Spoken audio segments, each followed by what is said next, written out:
പാർട്ടിനെ സംബന്ധിച്ചിടത്തോളം ഇപ്പം ഞാൻ വെളിയിലേക്ക് ഇറങ്ങിയിട്ടില്ല.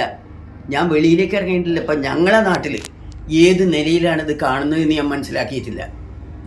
അതുകൊണ്ട് ഞാനിവിടെ 2 ദിവസമായിട്ട് ഞാൻ ഈ ഭാഗങ്ങളിലൂടെ ചുറ്റിയായതുകൊണ്ടേ അതുകൊണ്ട് മനസ്സിലാക്കിയിട്ടില്ല. അത് മനസ്സിലാക്കിയാലാണ് അതിനെപ്പറ്റി സംസാരിക്കാൻ പറ്റുള്ളൂ.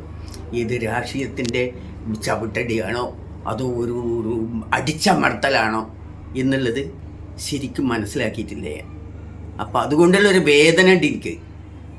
ഞങ്ങളെ സംബന്ധിച്ചിടത്തോളം ഒരു നല്ല MLA കിട്ടിയതാണ് ഞങ്ങൾക്ക്. ഞങ്ങൾ ആ ഒരു സൗകര്യത്തിൽ ജീവിക്കുകയായിരുന്നു അവിടെ. പിന്നെ എപ്പോഴാണ് ഇത് ഇങ്ങനെയൊക്കെ ഒരു കുത്തിത്തിരിപ്പിലൂടെ വരുന്നത് എന്നുള്ളത് മനസ്സിലാക്കാൻ കഴിയാത്ത ഒരു വേദന. ഇന്നലെ ഇവിടെ കയറി വന്നു, ഇന്നിവിടെ കയറി വന്നു. അതുകൊണ്ടാണ്. MLAക്ക് പിന്നിൽ വർഗീയ ശക്തികളുണ്ടെന്നാണ് ഇപ്പോൾ പാർട്ടി പറയുന്നത്.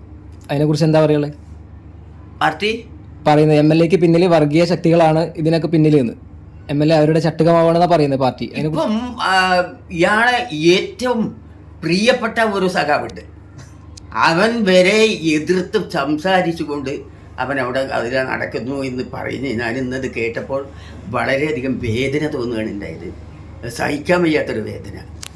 ഇവൻ്റെ ഒരു ബാലായി നടന്നിരുന്ന ആൾ, ഒരേ കോളേജിൽ പഠിച്ച് ഒരേ രാജ്യത്ത് ജനിച്ച് ആ മനുഷ്യൻ അങ്ങനെ പറയുന്നു എന്ന് കേട്ടപ്പോൾ വല്ലാത്തൊരു ദുഃഖം തോന്നുകയാണ്. അപ്പോൾ ഒരു വേദനയാണ്. അപ്പോൾ അത് നമുക്കൊന്നും ചെയ്യാൻ കഴിയില്ല. ചെയ്യാൻ കഴിഞ്ഞില്ലെങ്കിലും വന്ന് ആ മുഖം ഒന്ന് കാണുക, അദ്ദേഹത്തിനോട് ഒരു ചെറിയ വാക്ക് പറഞ്ഞ് നമ്മൾ പോവുക എന്നുള്ളതല്ലാതെ ഒന്നും നമുക്ക് ചെയ്യാൻ കഴിയില്ല എന്നുള്ള ദുഃഖമുണ്ട് എനിക്ക്.